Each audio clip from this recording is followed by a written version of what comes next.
खुशामदीद। तो स्टार्ट में हमें अमेरिकन कंट्री का एक सीन दिखाया गया है जहाँ पर भूख लगने की वजह से एक स्ट्रीट डॉग उधर खाना ढूंढ रहा होता है।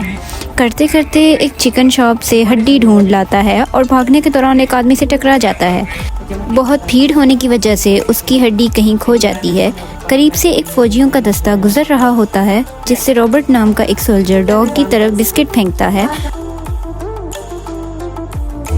जिसे खाकर वो डॉग उस आर्मी के दस्ते के पीछे पीछे चल पड़ता है। उसके बाद हमें बताया जाता है कि वर्ल्ड वार 2 के दरमियान फ्रेंच और ब्रिटिश सोल्जर मिलकर जर्मनी के सोल्जर से जंग कर रहे थे। तब अमेरिका भी इस वार का हिस्सा था, जो कि किसी भी तरह से जर्मनी को हराना चाहता था। यही वजह थी कि अमेरिका अपने नौजवानों को ट्रेन कर रहा था ताकि वो ज़रूरत पड़ने पर उन्हें जंग के लिए भेज सकें। आर्मी के दस्ते के साथ स्ट्रीट डॉग रॉबर्ट के पीछे पीछे चलने लगा। दोबारा से भूख लगने के बाद स्ट्रीट डॉग ने एक किचन ढूंढा और वहां पर जाने लगा। उसी टाइम किचन में एक शेफ़ भी मौजूद था।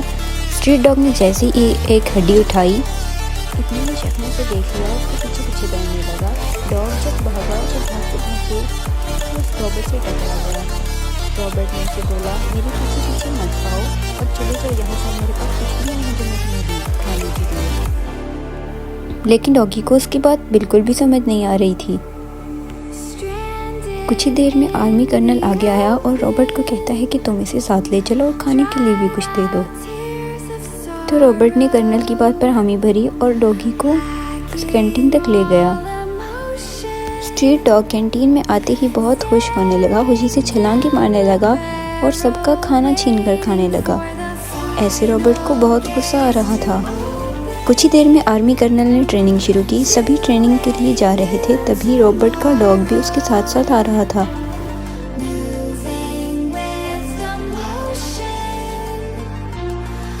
बाकी स्ट्रीट डॉग्स की तरह रॉबर्ट के डॉग को गोलियों से डर नहीं लग रहा था। वो ट्रेनिंग भी बिल्कुल अच्छे तरीके से कर रहा था। अब वो आहिस्ता आहिस्ता बड़ा हो रहा था और रॉबर्ट के साथ भी बहुत अच्छे से रह रहा था। रॉबर्ट अपने कैंप में अपने डॉग को स्टबी नाम देता है।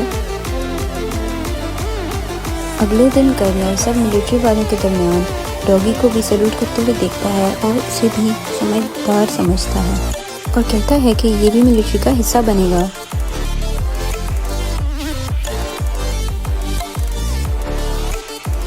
अब कर्नल समेत बाकी सारे आर्मी ऑफिसर्स भी स्टबी से बहुत प्यार करने लगते हैं और उसका ख्याल रखते हैं। कुछ ही देर में कर्नल सबको मुखातिब करके कहता है कि अब हमें जंग के लिए तैयार रहना है और इस बार जंग में हमारे साथ एक और मेहमान भी है जिसका नाम है स्टबी। सब ये देखकर हैरान हो जाते हैं और बहुत खुश भी होते हैं कि इस दफ़ा हमारे साथ स्टबी भी जा रहा है। कर्नल ने स्टबी को मना कर दिया कि वो उनके साथ नहीं जा सकता और अब रॉबर्ट उसे एक संदूक में बंद कर देता है और उसे शेफ़ के हवाले कर देता है कि वो उसका अच्छे से ध्यान रखे। के जाने के बाद स्टबी अकेले बहुत उदास होने लगता है और किसी तरीके से रस्सी को तोड़कर वहाँ से भाग जाता है। रॉबर्ट का पीछा करते करते वो उसी ट्रेन के पास पहुँच जाता है जिस ट्रेन में रॉबर्ट और उसके साथी मिलिट्री के लिए जा रहे हैं।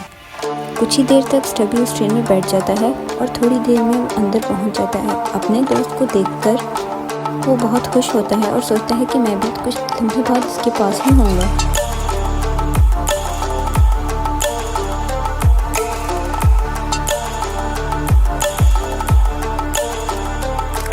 अब स्टबी रॉबर्ट के पास पहुंच जाता है और रॉबर्ट उसे देखकर बहुत खुश होता है और पूछता है कि कैसे आए हो।